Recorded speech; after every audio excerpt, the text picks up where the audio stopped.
Colin, how are you, mate? Good, thanks, Tim. Mate, thank you for spending some time with me. I'm honoured to be in the presence of a Queen's Award-winning horticulturalist. You spent many years in the space of rehabilitating and revegetating sensitive areas with native plants. You are an expert on germination of native seeds, traditional burning practices, traditional landscape methodologies, and applying those to actually end up creating a nursery that didn't use chemicals at all. That's right. You've had quite an extensive background in plants, but you've turned to animals. Tell Yes. me more. Yeah, that's right. So we did a lot of work with regen people, regen landscape architects who were re-landscaping areas, waterways, creeks, dams, all those sorts of places. And so we would supply the indigenous plants for that work. But I could see that there was a problem with the amount of herbicide that was used to control weeds. We have so many invasive weeds. Some of them are exotic, some of them are just weeds, but some of them are native plants that get in, they're out of balance, they take over, and our waterways suffer as a result. And so I could see the opportunity to put in an animal like a goat who doesn't like to go into water, who actually avoids the water, but will stand on the edge of the water and clean it up. And people ask me, oh, do goats eat this and do goats eat that? And I say, well, look, they eat a lot of things. What interests me more is what they don't eat. And what they don't eat is what really excites me, because there are native plants that should be on that bank, on that waterway, that they tend not to eat. And so we can rehabilitate, take out the weeds in an ongoing way, and have the goats do the work for us. So we're in a 40 to 50 year habit now of planting native plants, particularly trees, down into waterways. Yep. And then spraying them with herbicide regularly until we hope that they get to a point where they find a new balance, establish themselves, and somehow magically rehabilitate that waterway. But often case, that's not what happens. We end up with infestations of blackberries, high maintenance costs that are prohibitive and stop people from managing their waterways. Yep.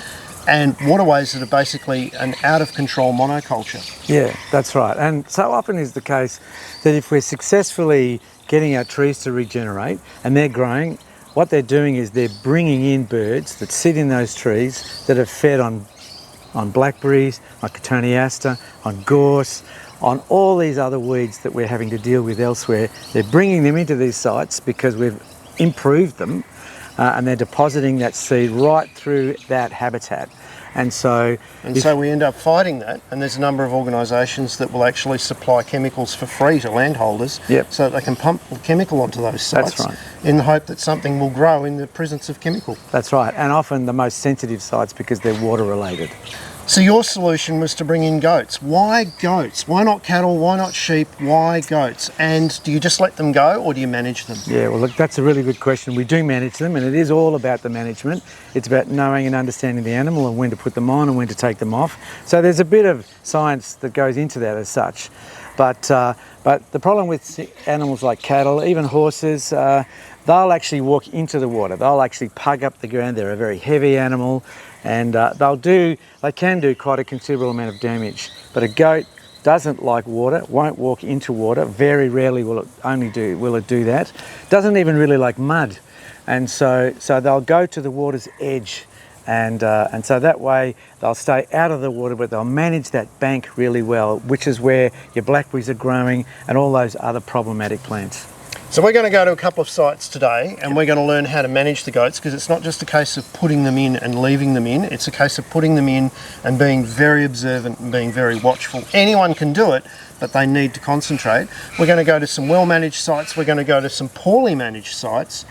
And we're going to start out here in the middle of suburbia in a retarding basin and look at what a forward-thinking council is managing to do with your goat service in revitalising and rehabilitating what was originally a drain is now an environmental gem. That's right. So it's gone from being just a bit of space that would occasionally get mown, occasionally get brush cut, the weeds would be sprayed, to an area where none of that happens now. The goats do all the work, and if people get involved, it's either to chop up a fallen branch or to plant plants. So come over here, Tim. This spot will explain exactly what I'm talking about. So as I walk over, you'll see that in this waterway behind me, we've got a lot of these plants that we're talking about that actually can be quite invasive.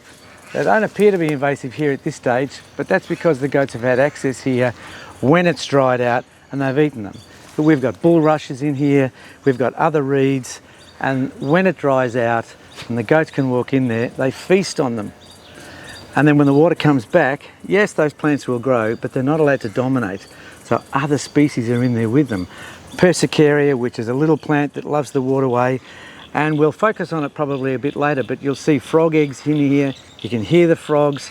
So we're not harming, and we're actually enhancing nature by keeping the invasive species, whether they be exotic weeds or even native plants, well managed and not able to dominate. Okay, so Tim, this is exactly what I'm talking about here. We're down at the water's edge, and you can see that we've got reeds growing, but as this water level goes down, they'll be grazed by some of the goats as they come in. But we've got an open waterway now, because when the water comes back up, like it has now, we've got open space. When we've got open space, we've got healthy water. We've got water plants in here that are oxygenating the water, purifying it, cleaning it up. But we've got open space, so frogs are in here breeding. We've got frog eggs all through this waterway now. We've got open space for herons and waterbirds to come in and graze on the plants and feast on the tadpoles and the frogs, which is all a part of the nature that we want in these sites. So this is a retarding basin, but whether it's a retarding basin or a dam or a riverbank or a creek bank, this is healthy because it's open. We've got a biodiverse landscape here. We've got multitude of species, and it's clean and it's working. So we're not only putting in animals, we're doing more than that. We're actually planting, but we're doing something really interesting. We're not actually planting after we've sprayed it and mulched it. We're planting right into the weeds. So right down here, we've got a little plant that we put in here. This is a carex. There are more carexes. There's another one here. There's another one in here. There's about 5 or 6 in this tiny little area here.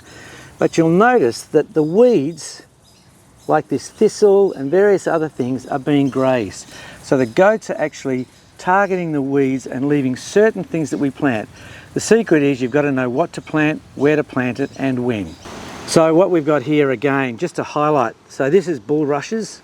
Bulrushes are really invasive. They're a native plant, they're an important plant in our waterways, but they take over. And some of our dams and waterways are just choked with this plant. But here we've got, you can see it's been grazed, and we've got others through this site that have clearly been grazed as the water level's gone down. We've even got things like drain sedge, which also is a really problematic species. It's not a native plant, but goats love to eat the seed, and they'll come back and they'll eat the rest of the plant as well. This can also dominate. This plant actually is allelopathic. That means it actually produces its own herbicide. And when a plant does that, it can dominate because it stops other plants from growing around it. So to have a goat that eats that, and it eats the bulrushes and keeps it open, that's a real advantage. So I want you to take a mental picture of what this looks like, because I'm going to take you to another waterway very close by that's choked up, that's not grazed, and that it doesn't work effectively like this one is right now. Well, Colin, in the grand tradition of here's one we prepared earlier, this is a very interesting site, isn't it? This fence here that divides this side of the same wetland from that side of the wetland, we can still see a difference. It's been 12 months since your contract expired and you ceased to provide goats to this area, but we can still see an ongoing difference from this side of the fence that was grazed with goats to this side of the fence that wasn't. Can you talk us through it a little bit? Okay, so on this side of the fence, what we've got is lovely fresh spring growth or early summer growth. Looks fantastic.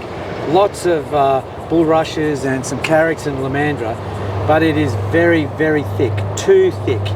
And at the very ground level, really at the water's sort of surface, there's no biology. There's really only about 3 or 4 species in here. It's choked up. There's no open water. There's no room for any frogs and tadpoles to thrive in there. They may be in there, but they're not thriving. And there's no wading birds in there because there's no open water. So biologically, it's very, very narrow. It's very limited, and it's not as effective as it should be. So when you look at a site like this, we've got this wetland here, but the bank here, this is always sprayed with herbicide, because if you haven't got a grazing animal to eat any of this material, what you end up with is just sterile ground because they spray it. We've got willows growing on the side of the wetland. We've got a few resilient species, but really nothing else. And that herbicide, of course, it all washes into the wetland, and it's creating possibly some residual impact on the weeds. They're able to cope with it. But what impact is it having on the wildlife? Well, who knows, but it's probably not good. So this is the other side of the fence. This is where the goats used to graze, but because of the arrangement we have with the authority, we're no longer able to be here. So this area now is not grazed, and so the pockets of open space and open water that we had because of the grazing, the diversity we had on this site, is not there anymore. Now we have this choked up environment that's only got probably 2 or 3 obvious species in it, and come the end of summer, all these reeds will be probably 6 foot high. There'll be absolutely no water visible in here. The frog activity will diminish and it will all brown off. It then all becomes a fire risk. We've just got tons of dead material. You've got methane being leached back into the environment because it's breaking down and it's not producing this beautiful, clean, clear water habitat for frogs and herons and a mixed diversity of plants that serve the environment, serve the wetland, and really serve everybody really well. And so what really concerns me about an area like this is here we have a spillway from the wetland, so excess water comes off here, flows into the creek, and you can see here we have no longer any grazing animals. We have blackberries starting to come back because the seed of blackberries is everywhere, and so these blackberries have been sprayed, they've been poisoned, probably with something pretty nasty, and it's flowing into that swale which flows. It's been designed to carry that water into the local creek, and it flows into our local bay here in Port Phillip Bay. And so here we've got management of a weed that could easily be handled with an animal. Now it's being managed with herbicide.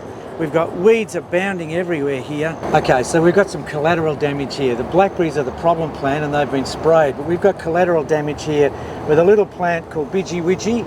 Now this is a ground cover, and it just covers in all the little gaps between the rocks. It actually is an asset to the water flowing through it.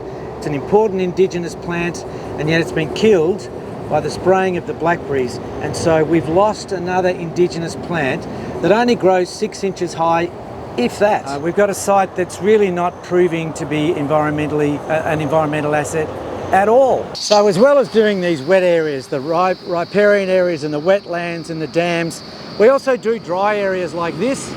And this is a really good example of how a number of years of grazing will see certain species thrive, like this particular one here, which is wallaby grass. While the seed head might be up here, the grass is actually only about this high.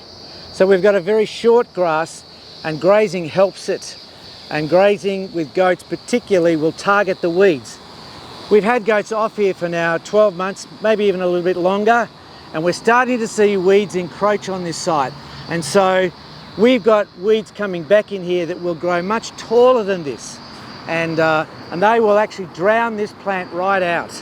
And so if we put goats back in here, they would largely leave this guy and they would target the weeds. They target the paspalum and the cocksfoot and all the other weedy grasses that come in here, and they would manage this in such a way that this plant would thrive, and if we can graze it for long enough, this will dominate. So Colin, this is not just a case of throwing the animals in and leaving them here, is it? You're very short and specific with your grazing times? That's right. So you can do a lot of damage if you just put them in and forget about them. And that's not what we're about. We put them in, we assess constantly, and we know when it's... Just ignore that, we're in an urban environment. So it's not a matter of just putting them in, forgetting about them, it's knowing and understanding that you've actually got to take them out at certain times. And you're also increasing the biodiversity of your plant life as well. You're not just leaving things as they are, you're intervening by reintroducing some native species. And by and large, if you manage your grazing properly, the goats leave them alone. That's right. So you change the landscape from being dominated by weeds under a few trees to being dominated by native grasses. And that's what we're after, because that runoff through the native grasses into the water is clean water. That's what we want. So just like using chemical fertilisers, we should avoid using chemical interventions from plants, because once you reduce biodiversity in an ecosystem, the whole thing collapses, doesn't it? That's right. And you're interested in building it back up again. That's right. And if all you do is, it doesn't matter whether you mow them or spray them or graze them, if it's only weeds and you do nothing else, all you'll get is more weeds, the same or different, back. So in my opinion, you really can't manage this kind of a landscape without a grazing animal. Grazing animals have always been here. They've been kangaroos, wombats, all of the other native species. We often don't have them anymore. So if we put a grazing animal in here like a goat that will target weeds, we've got a tool that is really, really helpful. So if you know someone whose farm's a mess and they need to hire some goats, send them this video. There's a link to Colin's business, Grazaway Goats, in the description. And in the meantime, hit the subscribe button or you'll miss out on more stories like this. Colin, thanks very much, mate. Thanks, Tim. Great to see natural solutions to natural problems. Thanks.